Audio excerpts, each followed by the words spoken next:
Leading up to Halloween, we decided to explore the back roads of Nova Scotia to find some reported ghost towns and other eerie abandoned items.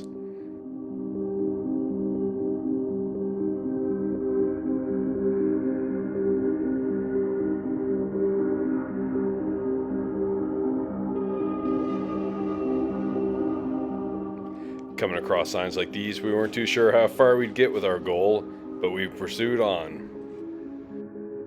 Our first destination was an abandoned winch boat. Before reaching the winch boat, we came across these abandoned buildings. We had very little information about the location of the boat, but then... There it is.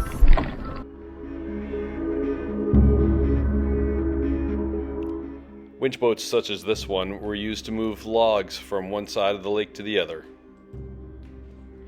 We read that the lake was dammed at the time, causing the water level to be higher than where the boat now rests. Reports say that the water level receded after the dam gave way to time.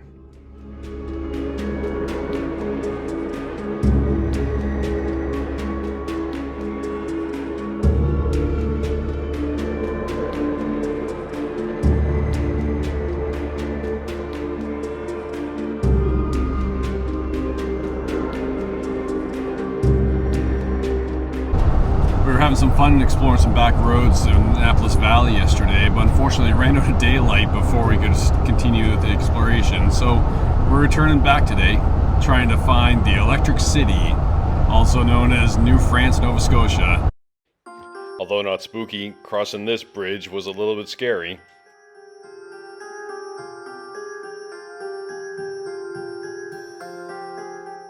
Unlike the winch boat, there are many signs for New France, making it easier to find. Looks like we're getting pretty close towards New France. The road's getting narrow and a little more rough. We just aired down to about 20 psi to make it a little smoother for us and the dogs.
New France was founded in the late 1800s by an aristocratic family from France.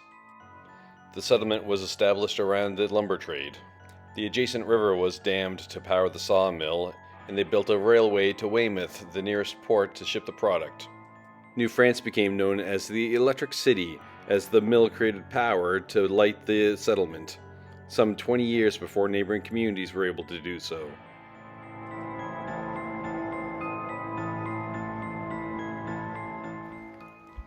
Some of the foundations in this area are very evident, while others are rather hard to find with all the cut trees and the timber that's fallen. If you look closely though, you can see a defined wall around this area.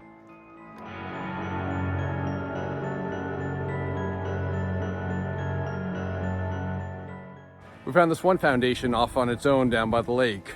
Some people were saying that they think it's a wine cellar, which makes sense because the foundation is taller than me and I'm 6 feet tall, so it'd be a nice cold room.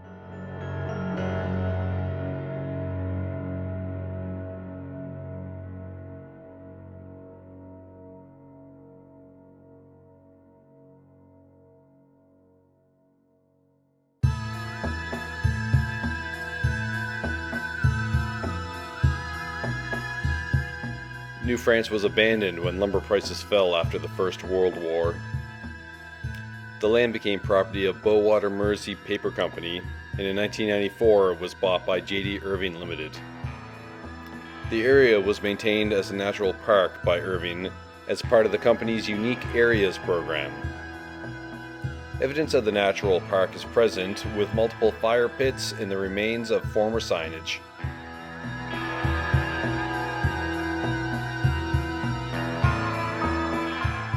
In 2010, Irving Limited sold the property, and the province of Nova Scotia now owns a 21,000-acre parcel of land, including the former New France settlement.